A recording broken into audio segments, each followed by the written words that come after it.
Eos had the mic. She was fiery, fast, and sharp as usual. But then she did something different. She reached for the crowd, not with facts, not with fire, with mockery, specifically Kennedy's drawl. She thought it'd get a laugh. It did, but it didn't last long because Kennedy didn't raise his voice. He just looked up and answered. And when he did, the entire room forgot they were supposed to clap, like and subscribe. If you believe dignity doesn't need volume, and tell us in the comments, has politics lost the line between wit and respect? The room expected fireworks. They didn't expect a silence that would change the tone. It was supposed to be a standard subcommittee briefing, healthcare mismanagement, policy adjustments, budget oversight. Each representative had 5 minutes. Kennedy wasn't even on the schedule to speak until later. The cameras were half asleep. Then AOC stood up, and everything changed. She opened strong, slamming the report's institutional inefficiency, calling it a slow-moving train wreck in real time. The crowd murmured. A few staffers glanced at their inboxes. Then she pivoted, and she didn't pivot softly. Some of our colleagues here would rather give folks a pat on the head, a biscuit, and a long Southern story than real policy. That line landed. Laughter. Not a lot, but enough. One senator choked back a smile, but it wasn't the content that caught everyone. It was the voice. Because AOC didn't just say it, she said it in a drawl, a slow, deliberate, mock-accented version of what Kennedy's voice sounded like, drawn out, dripping with caricature. And in that instant, the entire room knew she wasn't just attacking policy. She was going after him. Senator Kennedy didn't flinch, didn't move. He just sat still, quiet. The laughter died faster than it rose. AOC tried to recover, jumping back into her actual argument, words about policy gaps and accountability, but the mood had shifted. The room didn't follow her back to the facts, because they were still stuck on the insult. And that's when Kennedy slowly closed his binder. Not loud, just final. And for the first time in the hearing, everyone leaned in. She mocked the way he spoke. He made the entire room question why they laughed. Kennedy didn't rush, didn't ask for recognition, didn't wave his hand or raise his brow. He just waited. And when the chair finally looked his way, he nodded once. Senator Kennedy, you have the floor. He stood slowly, adjusting the mic just once. Miss Ocasio-Cortez, he began, voice quiet, unhurried, the same Southern cadence she had just mocked. I come from a place where people don't talk fast, because we listen first. There was no laughter, no applause, just stillness. Now, I understand that to some folks, an accent like mine sounds slow, even simple. He paused, let the air breathe. But let me assure you, it takes more than speed to make sense. That landed hard, not sharp, not cruel, just true. AOC didn't respond. She looked down, maybe at her notes, maybe at nothing at all. Where I'm from, Kennedy continued, people talk like I do. Judges, farmers, teachers, grandmothers who built churches with nothing but hymnals and hammers. He wasn't posturing now, he was anchoring. You may not like the way I sound, that's fine. But I hope you'll one day respect the weight of voices that don't match your cadence. He didn't look angry, just steady. Because what you call a drawl, I call home. That line didn't just settle in the room, it carved itself into the walls. And in that moment, Kennedy wasn't a senator. He was a mirror, reflecting back every moment anyone had ever dismissed a voice because of how it landed on their ears. The crowd didn't know what to do. They weren't trained for dignity. But Kennedy, he just sat down and left the room holding its breath. Kennedy finished. The room went quiet. But AOC didn't back down. She doubled down. The hearing could have moved on. The chair could have cut to the next name on the list. Kennedy had made his point. Everyone felt it, but AOC didn't flinch. She asked for time. Again, the chair hesitated, then allowed it. She adjusted the mic, took a breath. Senator Kennedy, you're right about one thing. We come from very different places. The room froze again. Some leaned forward. Others sat back, waiting for the recoil. And maybe I don't understand what it feels like to have my voice dismissed because of an accent. But I do know what it feels like to be judged the second I walk into a room. A pivot, not a deflection, a redirection. Where I come from, she said, people don't get mocked for how they speak. They get mocked for what they don't have. They get told they're too loud, too brown, too bold before they even say a word. Now the weight shifted again. So maybe I shouldn't have imitated your voice.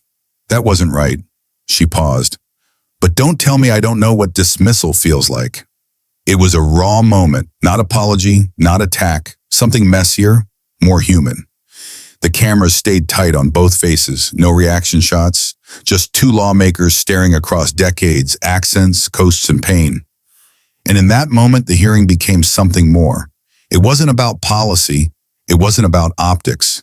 It was about belonging. Two people, one mocked, one mocking, and now both standing on the same floor, trying to explain the weight they carried when they spoke. It wasn't polished. It wasn't planned. And both sides were watching with more discomfort than pride. What happened between Kennedy and AOC wasn't in the press kits. It wasn't clipped for Twitter. It didn't fit the talking points because it didn't serve either narrative. Kennedy wasn't supposed to stay calm. AOC wasn't supposed to acknowledge the line. And yet, here they were, not yelling, not attacking, just reckoning. On one side, Kennedy's team looked tense. This wasn't the firebrand version they usually led with, but something heavier, more restrained, more honest. On the other, AOC's staff seemed frozen. Her tone had dropped. She wasn't rallying. She was reflecting. Even the chairman gave up trying to steer the conversation back to policy. This wasn't a tangent. It was a mirror. Kennedy finally spoke again, this time not for points, but for clarity. Congresswoman, I don't believe you meant to disrespect my voice, but I do believe it revealed something. She nodded slowly. And I don't believe you meant to reduce my experience to a joke, she replied, but I believe that moment reminded us both how quick this place is to forget who's listening. There it was, the line that defined the entire moment. This place forgets who's listening. That wasn't about her or him. That was about everyone else. The teachers playing this clip for government class, the workers who turned up the volume mid-shift, the voters who felt unseen, whether because of an accent or a name. No one was grandstanding now. No one was winning. But somehow both had more power than before, not because they shouted, but because they stayed in the moment, in the tension, in the truth. The room expected defensiveness. Kennedy offered something else, perspective. Kennedy tapped his pen once, not loudly, just enough. May I say one more thing, Madam Chair? The chair nodded, hesitantly. No one was eager to interrupt this strange, raw rhythm. Kennedy looked out across the chamber, then to AOC, and then down at his own hands, like he was choosing each syllable from memory. I don't carry shame for how I talk, and I won't pretend I've lived every struggle that's ever walked through these halls. But I've sat at kitchen tables where folks were told their accent meant they were stupid, where they stopped applying for jobs because they were tired of being laughed at in interviews. I've watched smart people play small because the way they spoke didn't match the resume template. The room was still. And I don't think Congresswoman Ocasio-Cortez meant harm, but I think her moment showed us something bigger.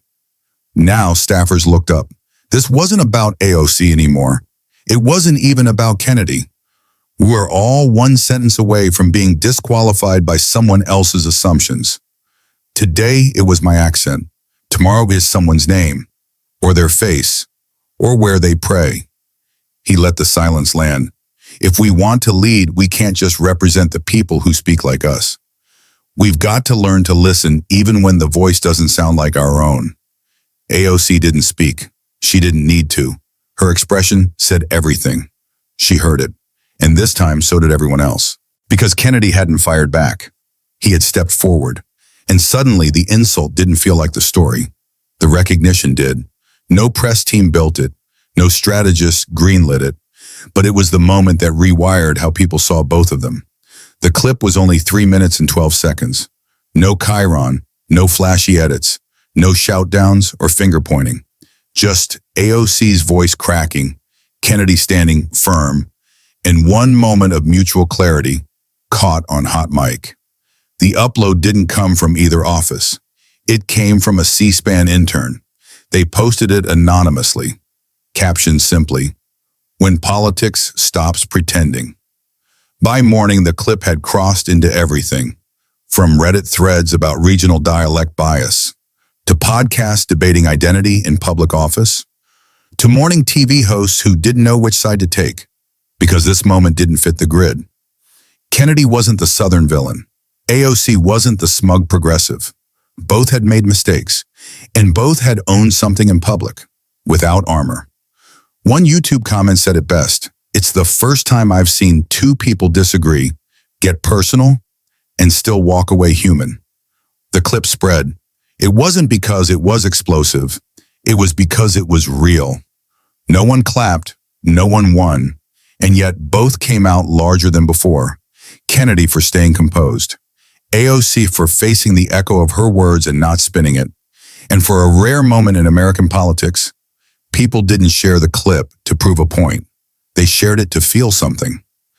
Kennedy never changed how he spoke, but by the end, people heard him differently. The hearing ended, staffers stood, cameras unplugged, but something was different, not just on paper, in the air. Kennedy didn't give a press conference. He didn't tweet. He didn't posture. He just walked out, in the same drawl that had once made late-night shows giggle and now made entire rooms listen. AOC didn't run damage control. She didn't delete the clip. She didn't pretend it hadn't happened. Because she knew what happened that day wasn't a scandal. It was a shift. Kennedy's accent hadn't changed. AOC's fire hadn't dimmed. But the space between them? It held something new. Recognition. Not of agreement, but of reality. That every voice in that room carried weight. Even the ones wrapped in vowels they weren't used to hearing on the House floor. Later, in an elevator, a junior staffer whispered to a colleague, "Didn't think I'd tear up watching Kennedy speak today." Not because it was sad, but because it was honest. Not the kind you script, the kind that slips out when someone finally stops pretending they're not listening. And in that final still frame of the viral clip, as Kennedy leaned back in his chair and the lights of the chamber cooled, you could see it clearly. He hadn't raised his voice. He hadn't changed his tone, but he'd changed the room. Like and subscribe if you think respect is louder than ridicule.